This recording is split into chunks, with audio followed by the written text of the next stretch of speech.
Well, I just wanted to mention a little bit about the Tzimtzum in the Arizal, Rabbi Yitzchak Luria Ashkenazi.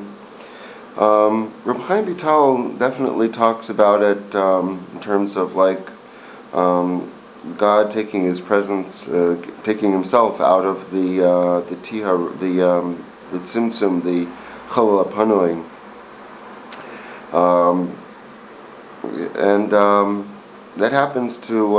It just happens that Yosef Even Tibul, another Talmud of the Arizal, that wrote very little, but from his writings it's pretty clear that the Arizal held that inside of the chalal hapanu there was still some type of tiharu, some type of left aspect over there. So there would be this difference. I'm not sure exactly why Chaim Vital sort of hid that aspect of it, but it seems to me that it was pretty clear that this was what the Baal Shem Tov and Rabbi Nachman were hinting at, that God's presence is everywhere. But I don't think that they were. This had anything to do with pantheism, as it's being taught today, as being like the Jewish, as being authentic Judaism by Lubavitch and by Breslov. It's pretty clear that pantheism was, not what the Arizal was about.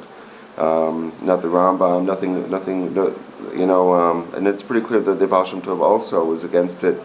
The Magid of Mezritch, in his will, he said that his mamali makom, the person appointed after him, should be his son Rabbi Avram the Malach, and if not him, then Rabbi Menachem Bendel from Vitebsk, and that would he was in Eretz Yisrael, and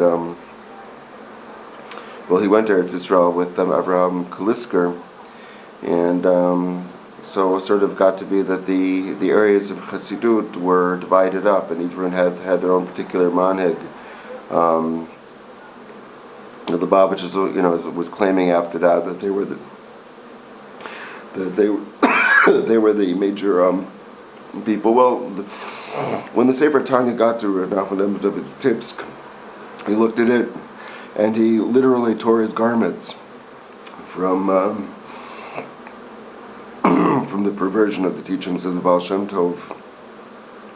And I'm pretty sure that refers to the idea of pantheism, that he saw that the Baal HaTanya was preaching this doctrine that is not what the Torah says, and not the Rambam, not the Baal Shem Tov, not the Magid of Mezritch, and not Rabbi Nachman either, for that matter.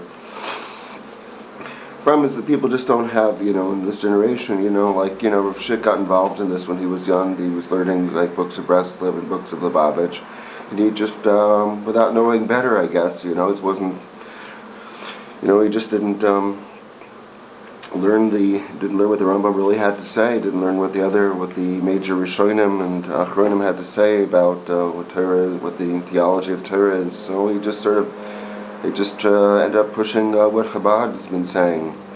And that's not Rabbi Nachman, and it's certainly not the Rambam, and it's certainly not Torah at all. Okay, well, thank you.